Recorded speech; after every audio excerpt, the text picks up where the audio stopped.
as in all legal matters. Law enforcement agencies should keep written records showing compliance with the consular notification requirement. The best way to notify consular officers of an arrest or detention is also the best way to create a written record. Use the facts. Most arrests don't happen during business hours, so trying to phone and speak to a consul directly can be difficult. The best way to contact us would be by fax. That way we have something in writing. It's a lot easier to follow up. We have the right phone numbers, the right spelling of names. It's also, if these arrests happen after hours, we have a record when we come in the next day, and there's always a record on file of when we were notified of the arrest. When we first get notified of an arrest, especially if we come in the morning and there's a fax sitting on our desk, we will try to first call the arresting authorities to find out exactly what the person was arrested for.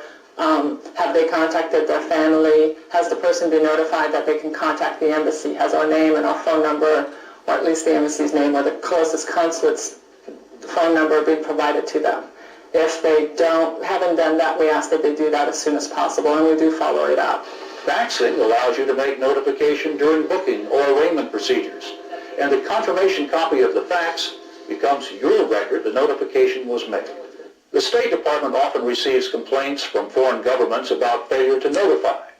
The department in turn requests a report from the state or locality where the detention occurred. Good record keeping can ward off frivolous legal challenges. It can also prevent a potentially embarrassing claim by a foreign government that the U.S. is not living up to its responsibilities. We've concentrated on consular notification and what consular officers do in arrest cases. Consular officers have many responsibilities in addition to helping in arrest cases. Among these are issuing passports and visas, trade promotion, and reporting births and deaths abroad. It's very important for any officials, police or otherwise, normally it's the police, to advise us immediately of a death. Most police, in our experience, particularly in the United States, they seem to be more alert to the need to inform an embassy of a death or a serious accident than they are of an arrest for a criminal offence.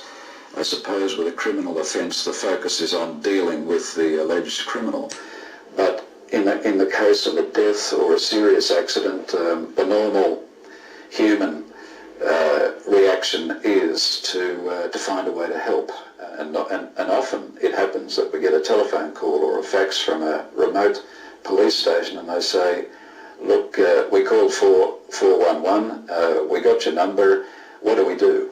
In the event of the death of an American abroad, the Vienna Convention also requires that the consular officers be notified. They can help the family with arrangements and legal requirements. Officers also assist if a guardian is appointed for one of their citizens, or one of them is involved in a wreck or air crash. Here we can only introduce you to what consular officers may do for someone who is arrested or detained. The State Department's brochure, Consular Notification and Access, can help you understand all the issues. Included is a sample fax for making notification. It has suggested language to advise detainees about consular notification. The Department of State also distributes pocket cards that summarize key points from the brochure. Both the brochure and pocket cards are available free of charge to law enforcement officers. Consular notification has important implications for the way Americans are treated overseas. We hope you'll agree how important consular notification is. Think of it as meeting the international golden rule. After all, offering to notify a consul is the law, and it is the right thing to do. So all he has to do is pay a fine. Oh, that's excellent. Okay, how should we get him the money then? Okay, through the consul.